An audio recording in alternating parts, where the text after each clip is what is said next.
Welcome, Chosen X. You awaken between breaths, in the thin place where memory meets intention. The air here is not ordinary air. It is layered with the residue of decisions and the quiet tally of things left undone. You do not arrive with a clean ledger. Your palms carry fine lines of past encounters that burned and taught small fossilized lessons beneath the skin. You feel the tug of something vast and patient, a rhythm that has watched the slow folding of events and now leans closer to you. Around you, a liminal horizon trembles like water seen from a distance. Shapes that almost name themselves glide at the edge of perception. They are not threats. They are invitations to notice the architecture of your own attention. Each step you take resounds in a corridor of listening. The corridor remembers the weight of each footfall and returns its song altered by what you carried at the time. In this space your history hums like a chord struck in another room.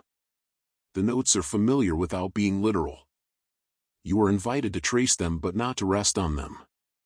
Your wounds are signposts, not prisons. They map the routes that brought you here, and they also point toward what remains to be learned. Even as the past offers explanation, it refuses to be a script that dictates who you must become. A companion appears, not by sudden arrival but by the easing of a shadow into a companionable contour. This presence does not tell you what to feel. Instead, it calibrates the truth you already know and offers a quiet mirror. When you look into that reflection, you see a person stitched from survival and curiosity, a silhouette that holds both ache and an unexpected reserve of tenderness. You notice that the eyes in that reflection are not unfamiliar. They know the grammar of your hesitation. You are given a small task that seems almost ceremonial. It is not heroic in spectacle, but it is precise. You must step forward and touch a pane of mist that fences a doorway whose frame is made of soft light. The contact is feather light, yet it sets an inner compass spinning. A memory uncoils like a silver thread, showing a moment when you chose a smaller fear rather than a truer move. Recognition arrives like rain on a hot stone, sudden, cleansing, not punitive. As the moment settles, you sense patterns unspooling beyond the immediate. The world is less random than it felt. There is a cadence to consequence. Every small betrayal or kindness has woven itself into an invisible embroidery that alters the pull of circumstance. This is not an accusation leveled at anyone. It is an observation of interlocking cause and echo. The knowledge sits with the steadiness of a tidal rule that shapes both cliff and pebble. Your skin prickles with the knowledge that something defers judgment until readiness is reached. The cosmos in this telling does not hurry. Forces that measure and balance will act, but not in haste. They wait for alignment, for the point at which revelation has its clearest audience. Your role is not to become an instrument of retribution. Your role is to remain lucid and upright so that the effect of what is owed can reveal itself without distortion. You are taught to hold your bearing while storms rearrange the landscape. When those closest to you reveal fissures of intent, when words become a labyrinth, when gratitude is inverted into calculation, you will be asked to keep walking. Your restraint is not a surrender. It is a kind of deep strategy that lets truth reach its inevitable surface. There is strength in not answering every disturbance with an immediate strike. Symbols drift nearer as if to test your readiness. A cracked mask spins, sunlit, its halves trying to reattach. A bird circles a column of wind and calls without urgency. A small plant pushes through a seam of stone and opens a narrow green fist to the air. These things are not mere scenery. They are rhetorical allies that teach you how to translate inner knowing into outward comportment. You are told that protection is not the absence of scarring. It is the conversion of marks into signets. The bruise becomes an emblem of endurance. The scar becomes an encoded map that others might one day read as guidance. You will learn to wear these marks without shame and without swagger. They will be quiet signals, patient and sovereign, that steer the gaze of those who need illumination. The companion does not leave you with simple consolation. Instead, it hands you a directive to refine your attention. Not all loud things deserve your response. Not every tremor warrants explanation. Some disturbances are mere ripples from distant storms and will pass if not fed. Your work here is to cultivate a kind of listening that discriminates between calls that matter and noise that seeks to distract. Time thins and you sense a door yielding. The pane of mist dissolves into a lane of light that leans into a broader landscape. You do not yet see the whole journey, only its near horizon, but you feel a firming underfoot. Something that once made you stumble has been measured and placed. You are invited to move with a calibrated heart, neither reactionary nor numb, carrying both the memory of pain and the clarity of its lessons. Before you step through, the companion bends and traces a line along your wrist with a fingertip like a benediction. The line is warm and luminous. It is not binding as chains bind. It is an emblem that acknowledges what you have endured and promises a clearer sight to come. When you rise and cross the threshold, you do not do so as the same traveler who hesitated before. You cross as someone who has learned the first grammar of endurance. The air beyond the threshold tastes like page edges and new rain. It moves you forward without coercion. Your chest is steady. Your steps carry the quiet provenance of someone who has both been harmed and who has harvested from that harm a material for making better things. The opening closes softly behind you and the corridor gives a final note like a bell struck at the edge of sleep. You are now on a road that asks for steady witness and deliberate pacing. The tests ahead will not spare you from discomfort. They will not remove the labor of mending what was torn. Yet they promise that what you bring will be used, not wasted. You proceed because the map of your own scars is an atlas for those who will someday follow. Your chosen path begins here and it will unfurl further with each unafraid step you take. You step forward with a steady breath, ready for the next lesson. You step into a city that stores sound like bone stores memory. Light spills along avenues as if the streets remember conversation. Your first impressions are not of architecture but of cadence, the way people move to avoid each other and the way crowds fold around unspoken rules. You feel how the place hums with expectation and minor betrayals, how small agreements accumulate into a tide that reshapes ordinary days. Faces pass like chapters of a book you almost recall. Some nod with recognition, others smile by habit. Screens blink with promises stitched to attention. The air tastes of warm coffee and counterfeit ease. You notice a pattern. Certain places invite adaptation, gentle pressures that ask you to trade a sliver of your edge for smoother passage. You resist that exchange by holding gestures that belong only to you. A plaza hosts ordinary kindnesses that thinly veil transactions. A speaker praises collaboration while hands arrange decisions that favor a few. You watch a junior colleague whose words falter under imposed deference. Influence here slides beneath compliments until it settles as control. You recall how a similar tilt once redirected your own steps and you measure the moment quietly. Weaving through alleys, you find a bookstore whose sign gives no instructions. Inside, volumes are indexed by feeling rather than topic. The keeper offers you a slim, unadorned notebook without explanation. Its pages are blank but warm to the touch. You accept because the gift reads like permission to register things that everyday life might otherwise erase. At dusk, roofs break into a constellation of windows where private lives flicker into public noise. A rooftop group gathers to confess small humiliations and laugh off sorrow. Across the way, shadows assemble in a glass tower where decisions are made with calibrated smiles. The city is a chorus of staged authenticity and guarded rupture. You learn which strains to ignore and which to hear as alarm. A narrow lane, the Echo Quarter, reveals how promises return transformed. In one corner a mural has been repainted until the original image is almost lost. In another, a bench holds notes stapled like offerings, apologies, requests, accusations. People leave scraps as if sacrifice were a civic ritual. These confessions, made public, become small acts of repair and small weapons of exposure. You meet an artist who paints faces that refuse to flatten. They press a painted token into your palm and mouth the single word "remember." The token hums faintly against your skin as if keyed to a particular memory. Memory here is not thought alone. It is a device that decides who is allowed to continue and who must return to their life. Walking, you watch a market that tempts repetition. Vendors sell versions of choices you made once. Each stall asks if you will rehearse past concessions. The city tests whether you will default into old responses or craft new ones. The trial is the slow pull of habit that seeks to shave off corners of resolve. On a bridge you stand above a river that carries lights and folded papers like messages made of weather. In the water your reflection is edited by lamps and passing cars. The surface offers options, to see revision as comfort or as erasure. A coin clinks near your boot, warm as if someone had just left it there. You pick it up and find an engraving of a hollow tree. An old woman nearby nods and moves on without words. You tuck the coin into the inner seam of your jacket.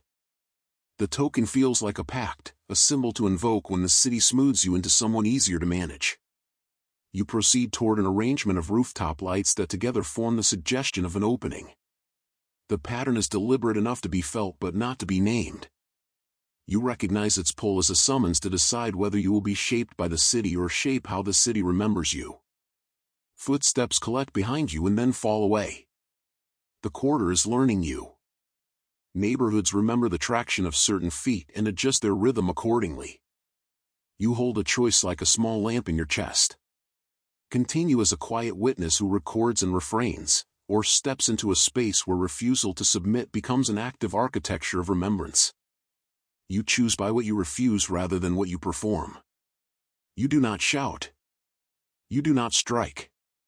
You place one small deliberate action, a notice, a named truth, a refusal to participate in the smoothing of your story, and then you move forward. The city reacts, a pulse of nearby conversations, a hesitation at a cafe window, or recalibration in the passing bodies. By the time you reach the edge of the quarter, the pattern of lights opens into stairs rising toward a rooftop where voices meet. There, above ordinary compliance, you will find the next threshold. The city has offered its mirror. You have looked and chosen. The skyline widens and you climb toward what will be asked of you next. You breathe and prepare to answer the summons. You enter a gallery of recollection where corridors curve like questions. Light falls in narrow bands and every doorway keeps a hush. This passage is patterned with rooms that feel like moments held in amber. When you step 1 foot past the threshold you can almost hear the residue of choices murmur. Each room witnesses a contour of your past without judging it. You are neither prisoner nor conqueror here. You are an examiner, patient and curious, cataloging the shapes of what you once bore. Doors appear as textures rather than planes. One bears a surface like old bark. Another is glazed with a sheen that refracts a morning you thought had faded. You move from one to the other with the measured speed of someone who knows that some memories demand time to breathe.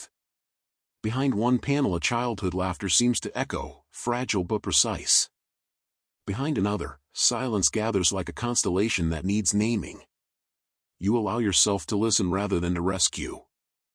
At the center of the corridor there is a small chamber that holds a clock with no hands. It has a face modeled by fingerprints of long evenings. The clock ticks in soft counterpoints to your pulse but offers no accounting of hours. It reminds you that some reckonings are not bound to standard measures. They keep their own pace and will reveal their verdicts in their own season. You learn to respect that cadence because impatience distorts sight. In a niche a map hangs, its ink faded into a sepia of old decisions. The lines on the map wend toward places you avoided and also toward crossroads where you took the narrower path. The map does not scold you for detours. It simply records and holds the possibility that understanding is layered and non-linear. You trace the ink with the tip of a finger and it warms with a memory of nights you chose honesty and of mornings you answered with quiet compromise. A mirror stands tilted in a dark alcove. When you face it your reflection arrives wearing a garment stitched from small recoveries. The fabric is neither ostentatious nor empty. It keeps seams where mending happened in secret. Looking at this version of yourself you recognize how endurance has become a kind of craftsmanship. Friction and repair have refined you into someone who knows how to hold fracture without disintegrating. Occasionally a corridor window frames a scene that looks like some other life. You smell the bread from a kitchen you do not recall cooking.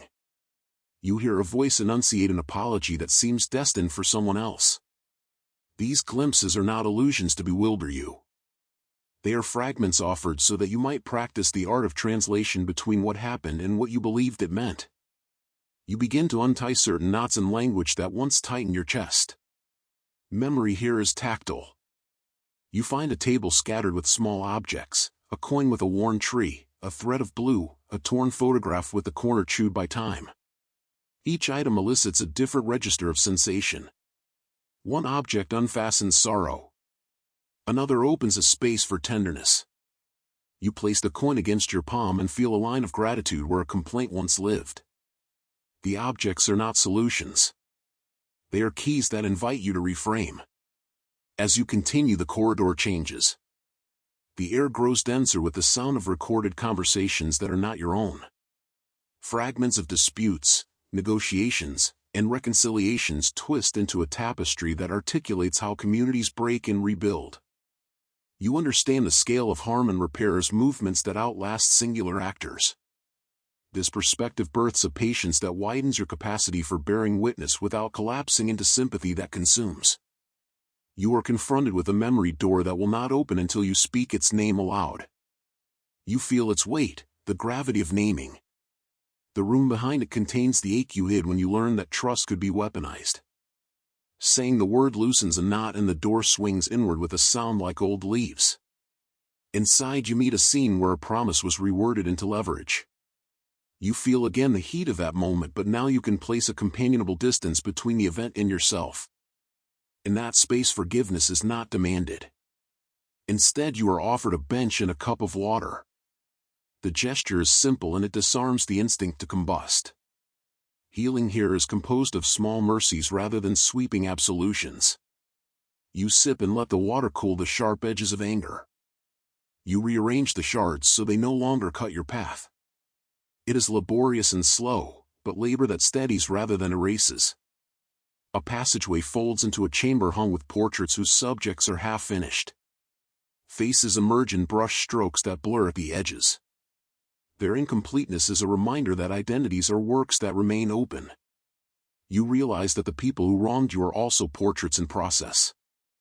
This notion does not excuse harm. It offers a framework in which you can hold firmness without fueling endless bitterness. A sudden wind moves through the corridor carrying a scent of rain and metal. It brings a whisper that says you are entitled to set boundaries. The whisper teaches that limits are not walls built to punish but calibrated lines that mark where care should be recommenced and where it must cease.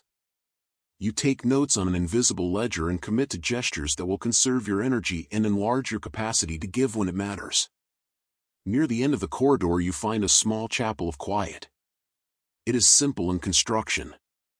A single beam of filtered light crosses a bench, and on that bench lies a ribbon. The ribbon is embroidered with words you did not expect to read. They are not proclamations of triumph. They are instructions for practice: observe, recall, choose, repair. You accept the list as vows to be enacted in small sequences. Each vow feels like a compass point. You stand then at a final threshold that is both an end and an invitation. The corridor has taught you modes of naming, tending, and boundary setting. You understand that memories are not traps but materials. They can anchor and they can free depending on how you handle them. You step across into a darker atmosphere that hums with more complex questions. Beyond this next door, your choices will matter not only for your own path but for the patterns that will arrive after you. Let small mercies steady you. You arrive where the day hesitates and the horizon has been split open like an old ledger. Shards of color arrange themselves into reluctant languages of sky, each hue tuning a part of you that had kept waiting. The ground beneath is a patchwork of mended promises and raw gaps. Wind carries the low murmur of explanations and the thin shiver of excuses. Between these currents a steadier measure listens. A ridge holds you above both the city and a rough plain. Rivers of consequence braid below, their courses etched by choices made in rooms you will never see. Far off, a pillar of light gathers weight where many small decisions have pooled. The sight asks you to consider how your own acts contribute to such accumulations. Your companion meets you there, clearer in outline, less shadow and more instruction.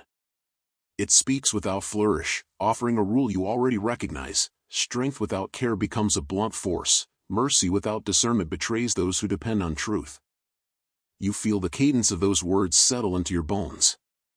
Images appear like open windows. A laugh frozen too early reveals the emptiness under confidence. A circle of hands that once joined in advantage loosens until the scaffolding collapses. These scenes are not feasts of ruin but demonstrations of consequence in plain arithmetic. Someone you trusted steps close with a practiced apology. The fabric of their smile rides thin ripples of rehearsal. You have learned to read those small motions. Your response is not immediate fury but a boundary set with exactness. The person tests the limit and finds their old levers useless. Your refusal to be reshaped by old scripts changes the local law of action. Where you hold firm, the fracture lines soften. Light that had broken into jagged rays begins to stitch into bands that suggest mending. Memory remains, it does not disappear. Yet the steadiness of your stance alters how the terrain will behave for others who follow this path. This stance requires new skill. You must translate private clarity into public forms that do not mimic the coercion you oppose. Authority here is earned by restraint and by precise generosity. A small calibrated phrase can redirect a crowd and spare a gathering from chaos. Symbols teach you the craft. A bell cracked but clear rings with intentional strikes. Hands scoop soil and plant green. A window refracts accusation into harmless dust. These images show how injury can become guidance without turning you into the cause of harm. An altar rests on the ridge, harboring objects that mark past harms and partial repairs. You place one thing there, an act both vulnerable and deliberate. This is not the absolution of another. It is your decision about what you will carry forward and what you will set down. Night falls differently here. Darkness is a measured shadow where lanterns mark lessons learned. Walking this path trains an ethic of toughness leavened by tenderness. With practice you are less surprised by duplicity and more present for those who need a steady hand. Words are tools. Naming a pattern with clear language can neutralize manipulation. Naming is not a spell of punishment. It stabilizes the field so truth may move unimpeded. Your precise language acts like a net that catches evasions. At the ridge edge the sky opens like a mouth shaping a new phrase. The companion places in your palm a small compass without markings. It will not point to triumph. It will tune you toward durable direction and patient attention. The lesson here is that collapse and repair are parts of one economy.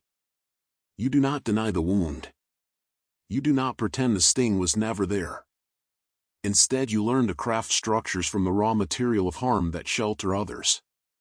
This requires artistry, exactness, and a humility that knows repair is communal work. As you descend the ridge the companion's last word arrives soft as weather: steward what you have learned and resist turning recovery into spectacle. Let steadiness be your instrument. The ridge fades behind you but its lessons remain in how you hold yourself. The horizon keeps the memory of fracture yet promises seams that are kept honest instead of hidden.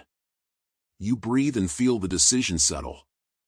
Beyond waits a place where signal and symbol will converge further. Your charge is clearer. You are not only to endure but to tend the spaces between ruin and renewal. You step forward knowing the crossings ahead will require the discernment you now carry. In the days that follow you will find occasions to practice small rites. You will name what you witness and hold a hand where it is needed. You will refuse to rehearse old harms even when doing so promises immediate ease. These choices are modest but cumulative. They shape the contours of what passes for justice in ordinary rooms. By tending these acts you stitch a network that might one day steady a vast number of strays. Keep faith with the slow work of repair, it alters fate. Now, you step into a chamber that is neither fully open nor fully closed.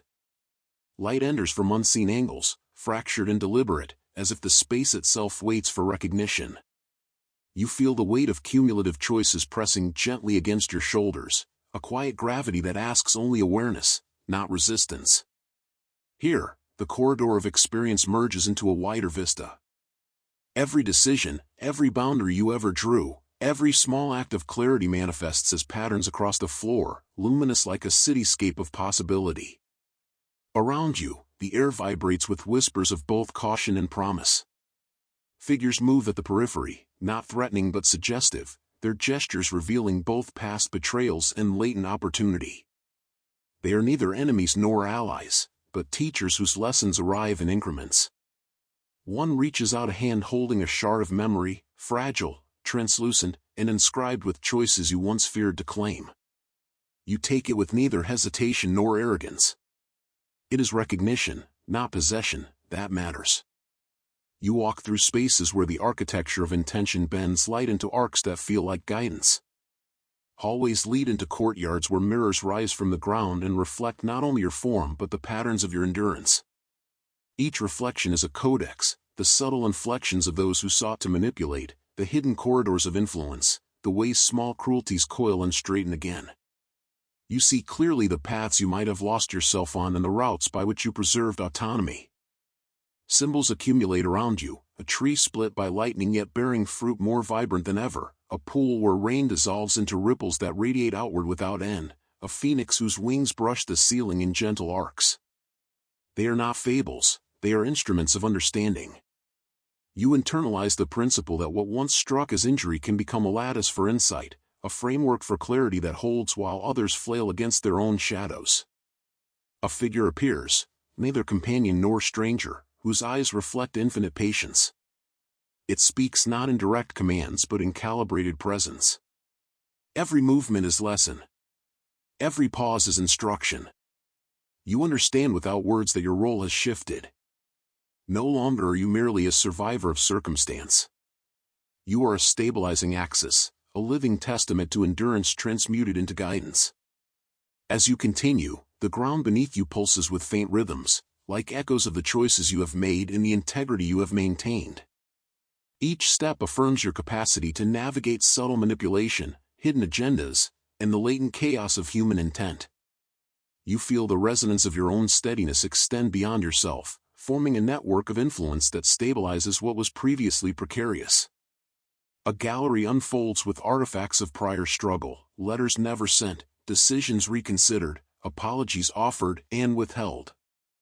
They hover suspended, neither to be taken nor judged. Each one is a lesson in temporal weight, a reminder that the present is forged from the sum of recognition and restraint. You move among them with deliberate care, touching one here, observing one there, and each interaction strengthens your comprehension of the subtle balance between endurance and action.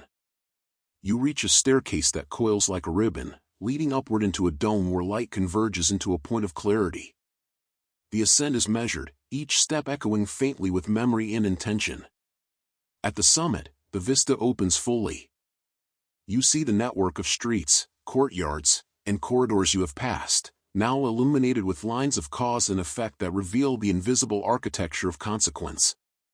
The city, the chambers, the corridors all are harmonized into a living diagram of observation and choice. Here, the companion's voice returns, insistent yet gentle. It reminds you that the culmination of awareness is not isolation. You are called not only to maintain your vigilance but to participate in the weaving of guidance for others. The scars you carry, once sources of private narrative, now radiate as lanterns for those navigating shadows. Each mark, each memory, each encounter of discernment is a note of illumination. Those who stumble in darkness will see the constellations you bear and understand that resilience is both possible and practical. You notice a door at the center of the dome, framed in subtle energy that hums with invitation. It is unlike any previous threshold. Here lies the continuation of revelation, the unfolding of truth too vast for these chambers alone. The door does not demand force. It responds to attention. You step toward it and feel a convergence of past lessons, memories transmuted into understanding, and the unspoken responsibility to carry insight forward. This is not an ordinary passage. Beyond this portal, a special medium awaits, a video that contains the next chapter of awareness, a convergence of voice, vision, and symbol. Every detail within it is calibrated to extend what you have learned, to deepen comprehension in ways that cannot be conveyed through still text. The medium becomes the conduit through which the alchemy of your journey, observation, endurance, discernment resonates outward. Watching is not passive, It is the active alignment with forces that have already conspired to teach, to heal, and to illuminate. You are guided to engage actively. By subscribing and enabling notifications, you tether yourself to the unfolding sequence of revelation. Each subsequent fragment arrives in real time, ensuring continuity and deepening resonance. The choice to remain present is itself an act of participation, a commitment to extend your light and to witness the luminous architecture of consequence and guidance as it unfolds. You realize that your attention is both instrument and shield, that participation amplifies insight, and that the sacred trajectory of learning and influence continues here. As your gaze fixes on the portal, you feel the familiar tension of anticipation transformed into clarity. The video promises not distraction, not entertainment, but a deepening of the journey. Your presence there completes the cycle initiated when you first entered these chambers. The legacy you have been cultivating, the resilience, the discernment, the capacity to translate suffering into guidance awaits its next form. Step through now, and the work continues with light that is precise, relentless, and luminous. You are both witness and participant in this unfolding narrative, where each click of attention is a mark upon the canvas of destiny.